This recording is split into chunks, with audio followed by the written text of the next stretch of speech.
Hello and welcome to my Aviation Images. This one is with Rick Lee over the English Electric Lightning. Wow. We were going to go to 6 images, but there are so many, so we'll just go on and talk about them until we drop. Okay. So over to you, Rick, and there's the first one. First one, a Lightning Mark 1A, taken at Watersham in 1971-72. I was on a punishment tour flying simulators when I left my first squadron, which was 74 Squadron in the Far East, and I was given the job as a simulator. You'll see a picture later on of what my real job was, but when I got there, they had 2 operational fighter squadrons, just Treble 1 and 29 Squadron, and I knew quite a lot of pilots, senior pilots on those squadrons. Yeah. My job was to get the squadron pilots into the simulator and make their life a misery. And I think they gave me trips in their Lightnings on 29 and Treble 1 so that I wouldn't be too hard on them. So what year was that one? Well, this is 1972, right. And it's part of what we call TFF, which is the Target Facilities Flight. One of the problems you have with the Lightning was the only way you can really practice doing head-on supersonic attacks is by taking another Mark III or Mark VI Lightning and going out 100 miles, turning around and acting as the target. Only one person really gets the training then, that's the guy that's coming up and doing the 30-40 minute flight, supersonic. So what they used were these early Mark I Lightnings, which I'm sure you Lightning aficionados will remember, that we used them and turned them into purely target aircraft. And it was a fantastic job being given the opportunity to fly the Mark Is. The down part of it was that you had to go and fly the Mark I simulator at Coltishall just to keep current, right. Because the inside of the Lightning was the usual old black dials, and there were a few other things that needed to be checked in a Lightning simulator. And the guys that were on the normal squadrons flying the Mark IIIs or the Mark VIs just didn't have the time to keep up to speed with the Mark I as well. They were too busy doing their operational jobs. So people like simulator instructors were given the opportunity to keep their hand in on the Lightning by flying these Mark Is. Bimbrook, Lucas and Watersham all had a TFF, Target Facilities Flight. Right. And they had Mark I Lightnings. And this was taken by a chap who eventually became a priest. And I met him recently, some 50 years later, at a funeral. Where is he? Where's it flying over? And it's flying over Suffolk. Right. I got airborne to do a target for this other gentleman who was a very keen photographer, and he used to always carry this fantastic camera. Unfortunately, he needed 2 hands to use, but it used to come alongside on the Mark I Lightning that he just shot down as we were going back to base, and demanded that I sit there and take pictures. And I've got 3 or 4 of them, and this was taken by a chap called Dick Bell, squadron leader Dick Bell, who was a very keen photographer, and he got it absolutely right. It's amazing when you think it's handheld. The nice straight wing, there's no extra bit on the wing edges at the front leading edge. I know it's a bit out of sequence with what else we're going to show on the screen. Yeah, but and it's you'll just see a that fine shot though, isn't it? Yeah, you'll see the fin has got a very sharp edge to it at the top. They were increased further forward and made bigger. So this is a very early Mark I. Yeah, Mark that's 1A. a really good picture. Okay, moving on to the second picture. There's a very strange looking man. Lightning. Oh yeah, God, if that a bullshit picture. Right, on the back it says, "With love to Judy and James from Rick and Aircraft." It was one of those little pictures I sent to my first wife, who's now 82. And anyway, I'm standing on a ladder in Darwin, and I've flown at the aeroplane from Singapore, 5.5 something like hours, and then this is just a picture to show that I got there safe, and I'm on the top of the ladder, and there you are. Yeah. With my bone dome under my arm. I think I fell off shortly after that. My left foot slipped off the ladder, and I didn't fly for the rest of the flight. No, in fact, being in Australia, it changed my life there, because while I was there, I actually took a hitchhike over the gaffer. You know what the gaffer is in a Hercules, an Australian Hercules. What's the gaffer mean? I don't know. Great Australian F-all. Gaffer. Okay. Gaffer. I thought it was in it for the bird. Great Australian fuck all, man. Anyway, they used to pass across the middle of Australia every day, and one would fly from Darwin down to Sydney, Richmond, and the other one would be coming the other way. And I managed, while I was there, I managed to jump onto a Hercules and go down to meet my mother and father, who'd emigrated about 18 months before this picture was taken in Darwin. And I eventually joined the Australian Air Force. So, and you fell in love with Australia while you were there as well? I did. Yeah, I remember going down Sydney Harbour and seeing this man selling avocados, and I had to save up a month for an avocado in England, and these were going for about 15 cents, and I thought, my God, that looks like a huge banana, a huge thing, and it was an avocado. I remember just eating it in front of him, and the guy thought I was nuts, but. Brilliant. Australia is a fabulous place. Right, we go straight to the next picture because it's all about very handsome man you were. This was. I really don't know why this was taken. RAF Tenga, 1968, and it was what do they call those things? A thing for the RAF, a recruiting picture, and they turned up and they were getting a bit short of people wanting to fly aeroplanes, I think. Anyway, they asked me to walk around the aeroplane and look at it as if I knew what I was doing. And I remember putting my hand on the front. A model. Yeah, a model. Yeah, topless. Yeah, that's right. And I had to, look as if I was interested in what I was doing. But I shouldn't have put my hand. I think I bent it. No, I didn't. That's the pitot probe that goes out the front. And normally you don't touch it, and it should have what the aeroplane behind me's got on it, which is a cover to stop the Land Rovers driving into it, which has happened, driving around the pan. So I'm looking up the intake, trying to see what the front of the compressor is okay, but it's a long way in. An action shot. Did they publish that in a magazine or something? Oh, God, I didn't. My fan club went up. Really? Unbelievable. Yeah. Okay, now let's get more onto the aircraft. Okay. Stop looking at this is years. That's a stunning one, that is. It's absolutely stunning. And I think really because we sort of skipped the start. Yeah. What was your fondest memory about the Lightning? I mean, from my point of view, just being an anorak, it's just like a mental-looking plane. Oh, an engine with little wings on it, and it's one of those aircraft that just provokes so much. And it still does, doesn't it? Just noise and just everything about it. It looks what it is, just powerful beast. Yeah, I must say I thoroughly enjoyed flying it. Various people they say that it was a boring job, or it could be just flying around high level, and or even doing quite dangerous things, which is down at low level, 500 feet, as I think I mentioned on my aeroplane one before. And it was such an amazing aeroplane that. Firing head-on missiles, I managed to fire the Firestreak and the Red Top missile off it on various set on the ranges in central Wales, and also off the coast of Malaya in the north, in the China Sea. I fired a Red Top off one. So this particular picture is a formation, Eagle Red, and I'm the number 4 aeroplane coming up behind to join it. God knows I think I used to have a little camera I used to carry. It's 23 Squadron, Eagle Red. It's 1974, on September the 15th. For the first couple of months before that, the boss, a chap called Wing Commander Bruce Hopkins, who I first met in sorry, I'm making a noise. No. I first met in 1963, when he was on the LSU, the very first Lightning training unit, when I was a 19-year-old and flying Jet Provosts.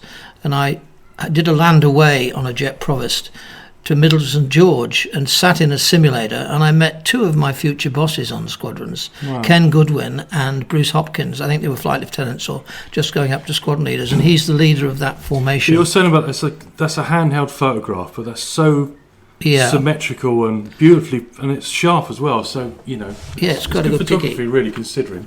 We did obviously through glass as well. So and that was training we did.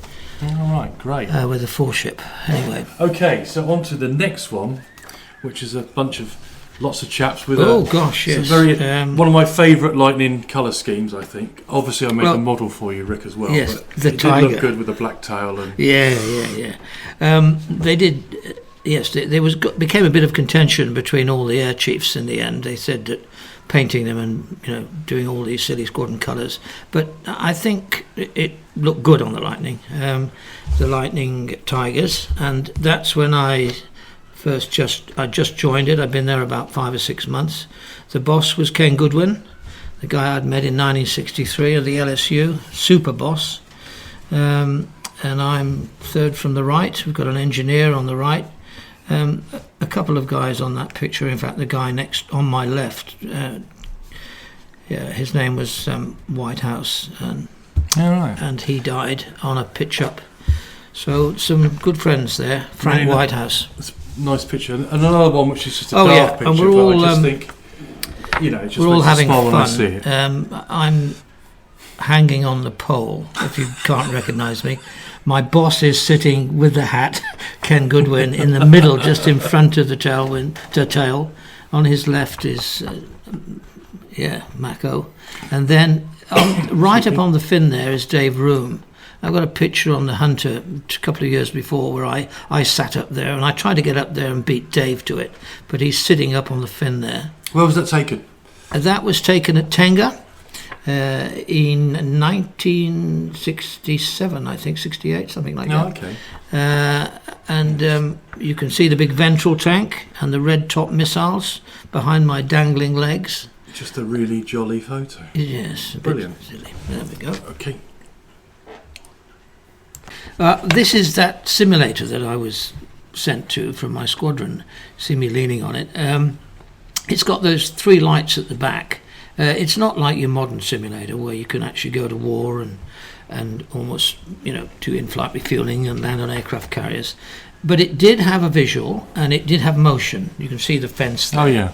So once you were up in there and the pilot was inside and closed the hood and I went back out to my console, this thing would pitch up and roll and pitch a little bit, and the lights would come on and you would have a runway to land on.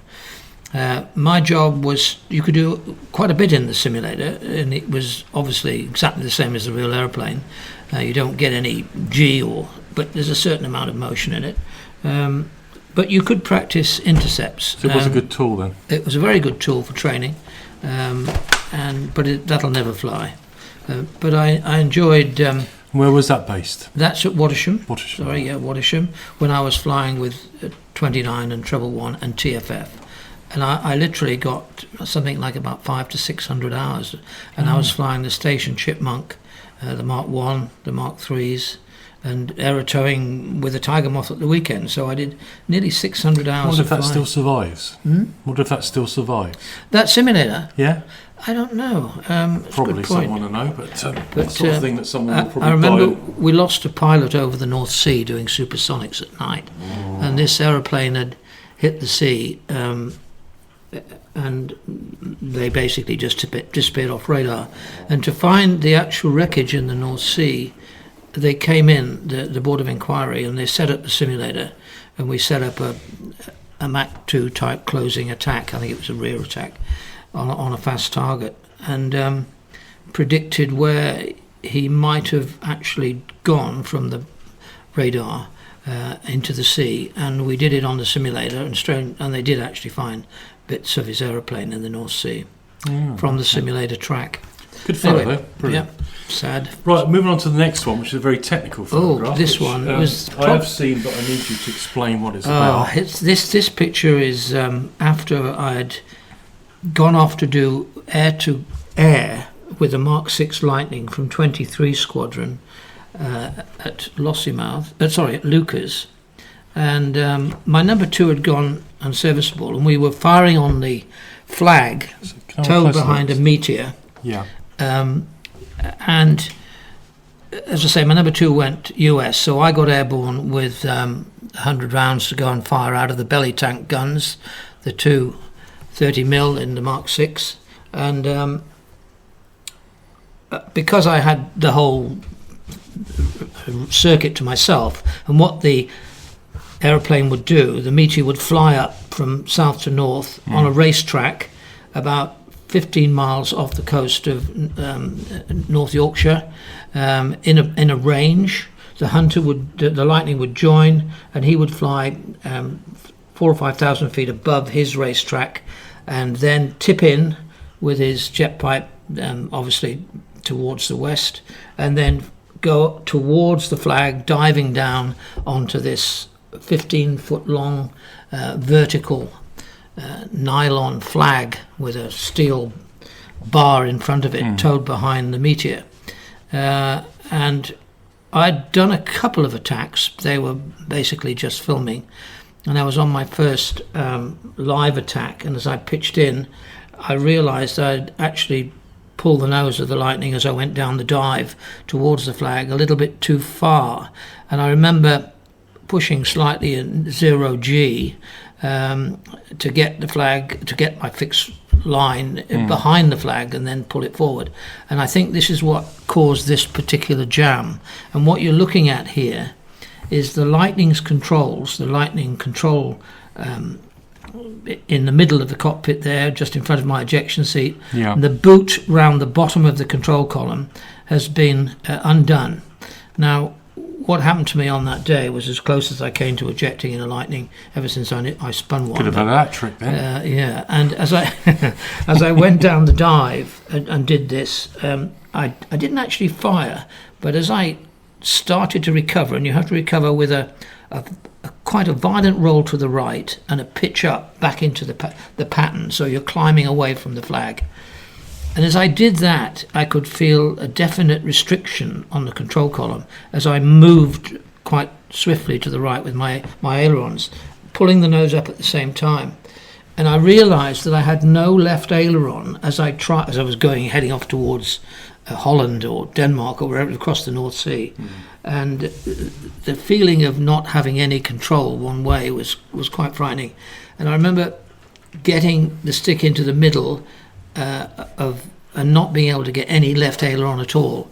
I was now climbing, and I pushed very gently, and even that felt slightly notchy. In no respect, in all the years I've been flying the Lightning, had I ever felt the controls so stiff. And I looked immediately into the cockpit to see if I had a hydraulic problem, but there was no warnings, nothing. It was just there.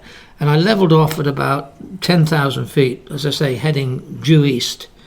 And then I realised that I couldn't turn left with the aileron, and started feeding in rudder and throttling back.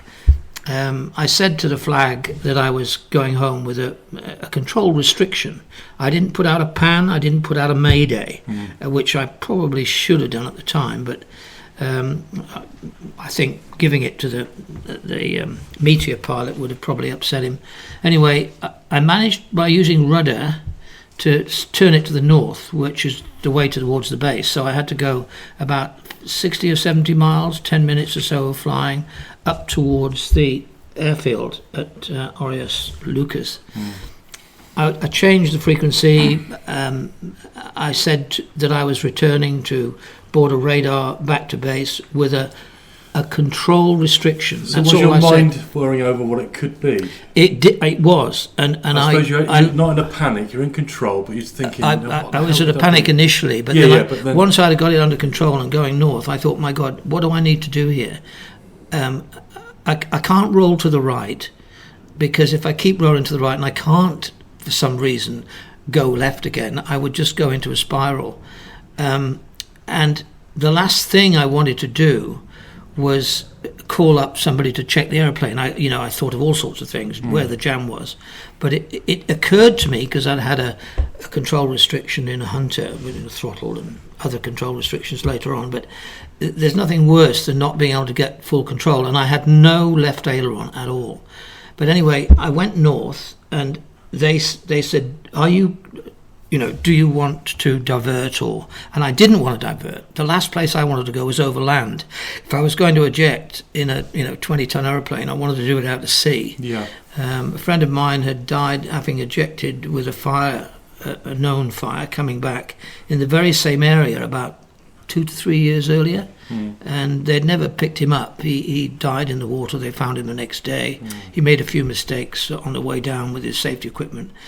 But I didn't need anybody to come up and check it, obviously, because you're control restricted. So I flew north, went to approach, and I found that by throttling back I could maintain 170, 180 knots, something like that.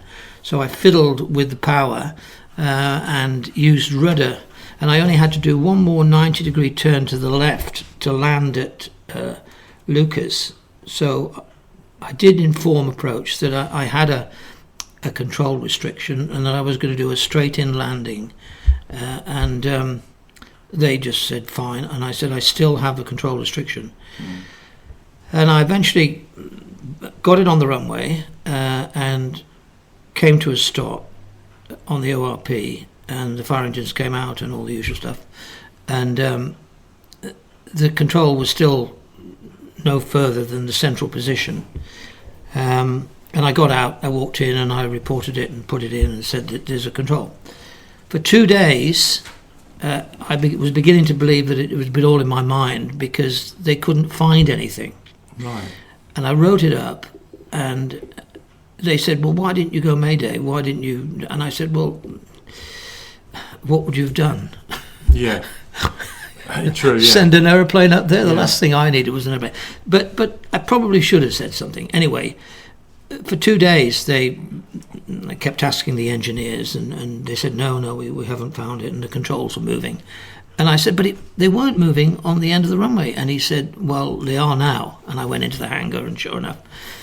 And then about another 24 hours went past, and a young man came up, and he said, we found them, sir. Found what?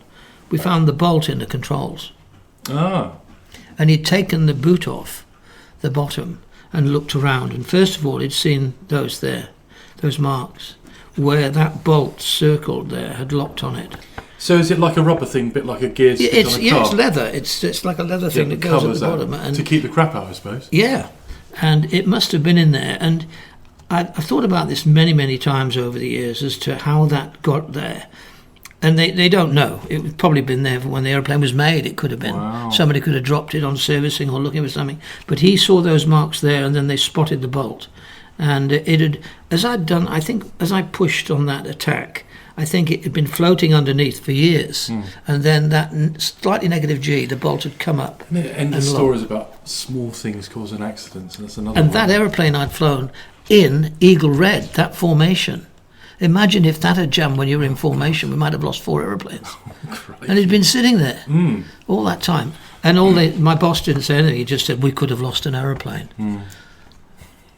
Thank you very much. Thank you very much. Right then, thank you very much. Horrible. Moving on to the next picture now. Let's lighten the mood and just have a gorgeous photograph. Another Mark 1 Lightning, that's the same one we took before, 177. Again, this was taken at Watersham in 1971. It was just such a lovely aeroplane, the Mark 1. And in addition to what I said before, you can see it's got the little ventral tank on, which you can get rid of. And we know it's a Mark 1A because if you just look up behind the fins on the missile, you can see a little long piece of sort of aluminium in a sort of a tube attached to the side. That's the 1A. The Mark 1 didn't have that, so they've taken some. What was that for then? That's electrical conduit, if you like. I see. Yeah, before they used to have to all be inside. The other thing is inside the nose. We don't have a radar. We have a thing called a Lüneburg lens, which is polystyrene cut in a curve, and one inside the other. And you could see this aeroplane head on at 50 miles with the Mark AR-23B. So this was an aeroplane that you could lock onto and do a supersonic attack. Yeah, it's a nice picture, that. Great. Brilliant. Right, so moving on to the next picture. Okay, these chaps. Yeah, this is me, the simulator instructor, getting my 1,000 hours on Lightnings on my halfway through my second tour as a ground tour here. So these are the guys that let me fly their aeroplanes. On the right, we have now a group captain.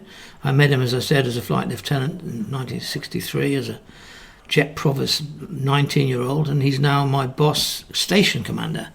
I remember one fun with Ken Goodwin. He said to me, "Come on, Rick, I'd like you to go. I want to go to Boscombe Down. I'd love to fly the Spitfire." And he went, but he had to have a checkout in the Harvard, which is one of the things. I remember jumping into the Lightning with him and going down to Boscombe Down, and he disappeared. And I wandered around and talked to a few test pilot friends I knew. Ron Burrows, whose book I've just read, and he was doing the MRCA, Mother Riley's cardboard aeroplane. Yes. Sorry, the We know tornado. that one, yeah. He was doing the cockpit. It's a lovely aeroplane. Anyway, the other guys there you can see from left to right: Paul Reynolds, Pete Carter, who was my flight commander on 74, fantastic pilot. Then we've got Paul Adams, me, and then Mike Champion, Sam Lucas, who was on Fragile with me and Dave Linney, and Ken Goodwin. Yeah. Super guys. It's a really nice group photo, isn't it? Right, back to some hardware again. This is one of 29 Squadron's Lightnings, with that squadron leader Dick Bell, who is sitting. I'm sitting on his wing. You can can just see his wing there in the bottom right-hand corner of the picture. The cloud's interesting formation. Yeah, that's right. What sort of that? It's Stratocure. Okay. Yes, we're up at about 15,000 feet, coming back off the North Sea, and I'm in a 29 Squadron Lightning Mark III. Very lucky to fly the Mark III. The 2A had guns up the top right-hand corner, but this was no guns, so not the best fighter to go to war in. However, it was a lovely aeroplane to fly. Okay then, so let's have some facts for the anoraks. What was the best Mark you flew, you think? I think the Mark VI, because it was lots of fuel. I flew it with overwings as well. Better range than I suppose. Yeah. Which is what you needed in that. Yeah. Well, you needed a tanker, really, didn't you? But the other thing I meant to mention about the Mark I did 1 hour 45 minutes on one of my target flights. The guy that was supposed to come and intercept me couldn't do it, but we had to get so many hours in to keep them at once. And I throttled back an engine, I didn't shut it down, and I went all the way up. I didn't do any more than 30 degrees of bank. I didn't take off with reheat. I turned left over the North Sea. I went right up to the edge of Scotland. I did a 30-degree bank all the way around the North Sea and back to Wattisham, and landed after 1 hour 45 minutes in a Lightning. Now, it's in my logbook, and a lot of people wouldn't believe it. But in-flight refueling, no. It had a thick wing, it was light, and you could fly it at what we call range speed, or endurance speed, endurance speed. So I was flying around about 310 knots, minimum drag, and everything was done very, very gently. So what was the normal range of an operation then? An hour in a Lightning Mark VI was what I got. So, okay, then what's the top speed of it then? Well, we're looking at Mach 2. What's the stalling speed of it? It will stall anywhere, depending on what you're doing with the stick, but basically round about 150 odd knots on landing. 55 knots is when your aeroplane will run out of lift. Yeah. But you come down about 20. So what about takeoff speed then? Takeoff speed, you can start the nose coming off the runway at about 135 knots. At 155, which is the stall speed, you'll lift off. But of course, it's travelling very quickly at this speed. Very, very, it's all happening very quickly. You would then rotate. So if you were doing rotation, like we were in the Eagle Red, I was always number 4, so I had 6 engines in front of me, bubbling down the runway with no crosswind. You had to go through all the heat of keeping the aeroplane on the ground, and then you'd hold it down, get airborne. You'd hold it down, not too much, because you can hit your belly and land on it. And you bring the gear up when you know you're well clear of the ground and any turbulence, which is around about 175, 180 knots. The gear's travelling. So what about runway performance? If it's hot and high, it must have took on lightweight, heavyweight. What's the shortest distance you could take off with a good headwind with a Lightning then? A good headwind, my golly! I took not off. Much fuel. I took off in a Mark 1 at Bimbrook. I went to Bimbrook TFF. I landed there. I think it was a weather problem. I got in it a bit later on with just minimum fuel to go back to Wattisham. Well, we filled it up. Yeah. And there was a 15, 20 knot headwind, cold day.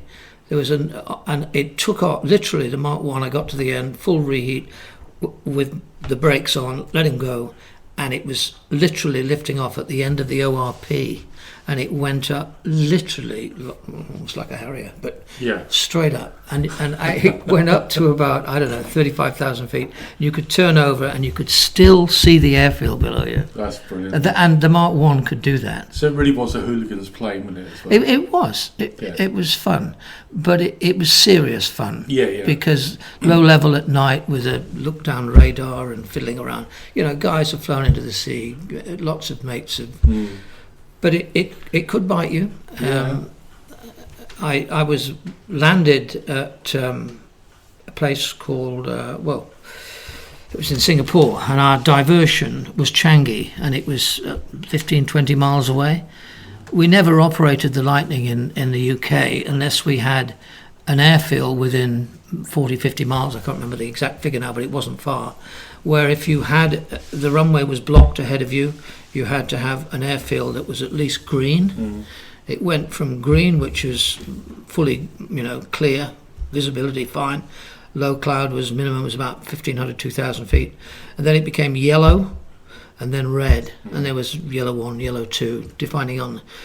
And you didn't operate the Lightning unless you had that airfield with it close enough so that if that airfield went black before you came down, or red, before you got below, 3,000 feet to land, you could go somewhere else. In Singapore, we didn't have that. No. And one of the most frightening sorties I ever did was I was airborne with another mate doing low-level PIs during the day, and it was during the season where you had this intertropical conversion zone in Singapore, and I did 2 tours out there, and the whole of the Malacca Straits was full of QNIMs, and it was just you could guarantee having a thunderstorm in the afternoon between 12 and 3 o'clock. Yeah. Pretty well most days of the week. Anyway, on this particular occasion, I was near an island called Pisang, which is only about 30 miles from Tenga, and my number 2 was to the north, about 50 miles away, turning back in for our low-level intercepts. We'd have GCI taking us towards.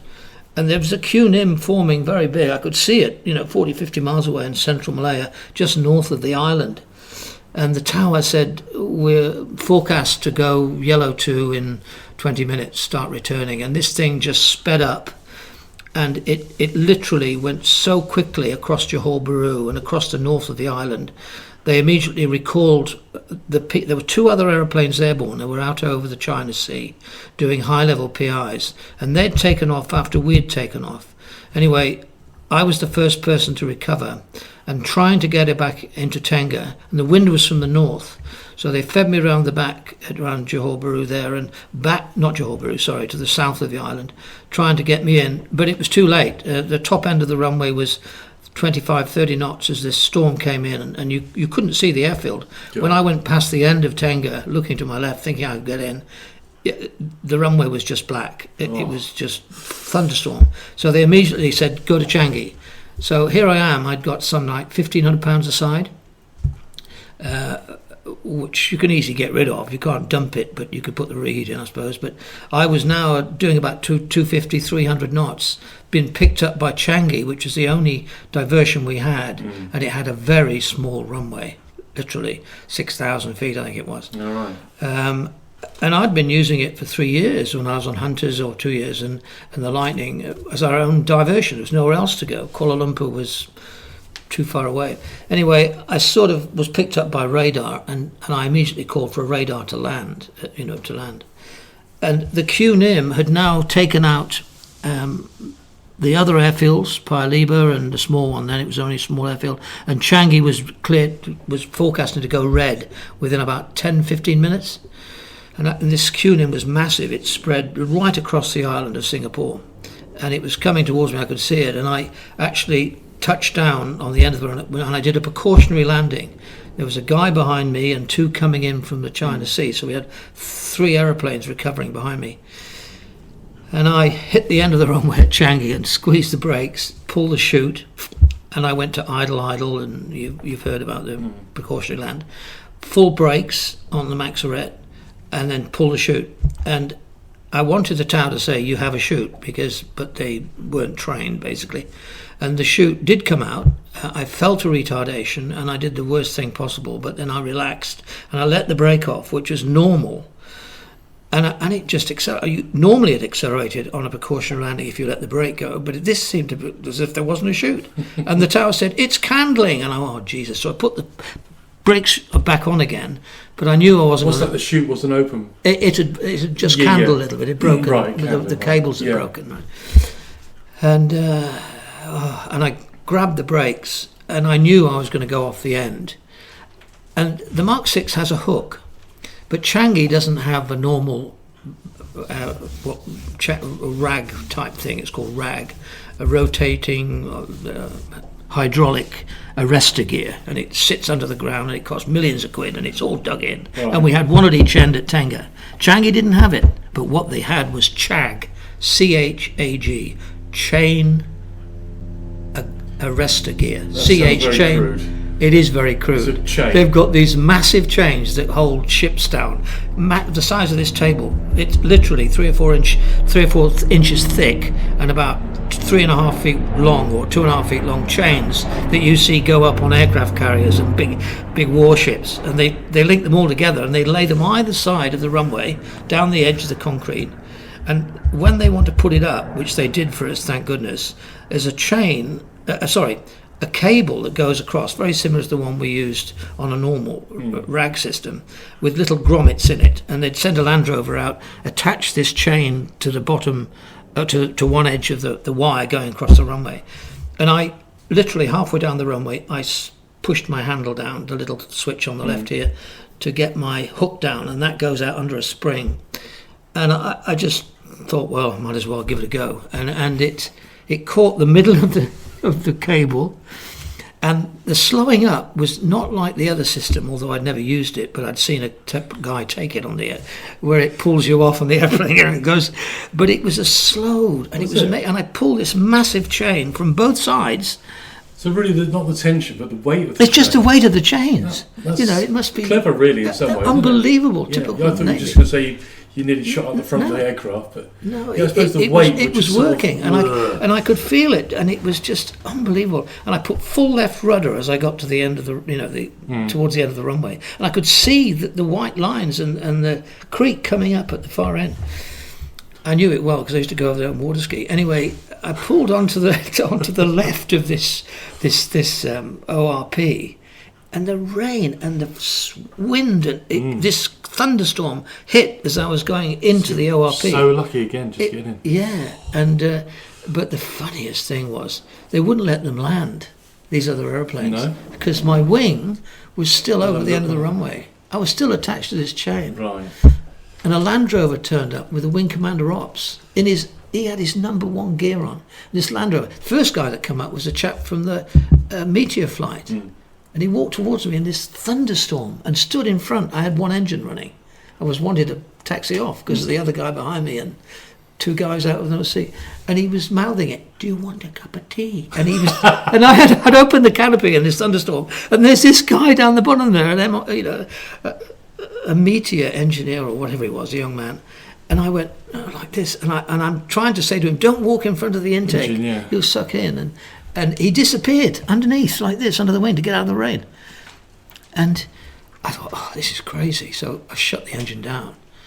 And I stood up in this thunderstorm. I was absolutely soaking. The cockpit was slick. And I climbed out over the side of the canopy, you could do it, onto the spine, slithered down the wing in the rainstorm, and jumped off the end. And a guy in a Land Rover, the Wing Commander, and 2 more guys from the Meteor flight were walking across the grass. And I said, and the Wing Commander said, "You can't leave it there, you can't leave it there." And I said, "I don't want to leave it there. There's aeroplanes coming in." And we were standing under the wing arguing, and I said, "Well, where's the tow bar?" "Well, we don't have any." Oh, God. "Where's the ladder to get in the cockpit?" "We don't have any." And "We don't know where it is." And he was as useless as tits on a ball. And then I said, "Well, we've got to get the thing moving." So we walked down the side. You might not believe this, but we walked down the side of the Lightning, which was red hot. The Wing Commander put his hand on it, went like this. And I said, "Don't touch the sides," and he did it. And he said, "Get it off the cable, get it off the cable." So me and these 3 guys, we lifted the thing by using a bar from the Land Rover, and took the hook off the thing that was attached to the chain, the cable. It's the 1 inch, 2 inch thick thing. and then we pushed. No, we tried to push it. I said, "Oh no, I've got the brakes on." They lifted me up onto the wing again from the Land Rover's bonnet. I went along the wing, slithering and sliding in this rainstorm, right, along the spine, holding onto the canopy, jumped in the cockpit, undid the brakes, right, and I'm sitting there saying, "Okay," and I had to get out again, jump off, and 4 or 5 of us pushed. We pushed the Lightning through about, I think it was about 50 degrees. And air traffic control, wing commander said, "He's okay now." And I think a Lightning landed, I can't remember which end now. I was soaking. It was the biggest cock-up of any form of ground equipment maintenance that was done at Changi. They didn't have one. they never had a tow bar. Brilliant. Or a ladder. What a yarn that was. So I'm the only Lightning pilot to have used a chag in anger. By sheer luck. Well, there you are. You should have a great big chain round your neck like a gangster rapper now. Yeah, that's right. Chag. Right. Sorry, well, I mean, I got a bit excited then. Am I still recording? Yeah, still recording. We're still going on and on. Don't worry. That was a good... I like that one. Anyway, you've got to be very quick with these. Oh, this, right, okay. To make people listen to more about this, they've got to listen to your previous podcasts. Oh, wow. But we'll quickly just cover them. All right. One of my favourite subjects. Oh, these. The bears. Okay. Yeah, you've seen about the bears. Well, this is from Lucas, 23 Squadron. We were lucky to do a lot up there, which is good. And the one with the white belly is quite interesting because this is a recce. Recce one, yeah, I remember that. Compared to the other one, which is a Delta. This is an Echo, I think. And they were very interested in getting pictures of this. And you can see that it's got cameras and a lot more little things underneath it. So these are just pictures on QRA. This one here on the left, where I was quite close, the wingspan of the tailwind of this bear, the wingspan of the tailplane, sorry, tailwing, that's my aeroplane tailwind, is as big as a Lightning. So you felt pretty well dwarfed by these. You know, just recapping. Okay. We covered this subject on a previous podcast, and Rick goes into some detail about intercepting like bears. More bears. Fantastic aircraft, I think. Yeah. Still to be going like the B-52. Okay, so our final photograph should be of a Lightning. Yes, it is, and again, it's a Mark III Lightning of 29 Squadron at Watersham, and you can see that it has Fire Streak missiles on. It doesn't have a gun, unfortunately. In-flight refueling probe. And again, this was taken by, I think it was Squadron Leader Dick Bell, the flight commander, with one of his cameras. So it's a private picture taken, and it doesn't have the leading edge where it actually gives it more lift, if you like. So an early Mark 6 Lightning, Mark 3 Lightning. They're very good photographs considering they're taken through the canopy and everything else. You know, surprisingly very clear, Very unusual, really. Because normally you get some disfigurement or something. They're taken from a Lightning. Yeah, not bad. And you're moving as well, and you've got all that gear on. You have an attitude hold in a Lightning. Yes. Which I could use sometimes, but these pictures were taken by a guy holding the stick probably in his knee or trimming it out. That's good. And then, but the definition is amazing. Well, that was our last photograph, and thank you again, Rick, because we know people are enjoying these episodes on actual aircraft, and we plan to do one on ballooning and also possibly some other aircraft types. Mirage? We'll see in time, but we might put you to rest for a little bit. Yeah, please do. But again, thank you very much. It's a pleasure. Thank you very much. Yeah, good fun.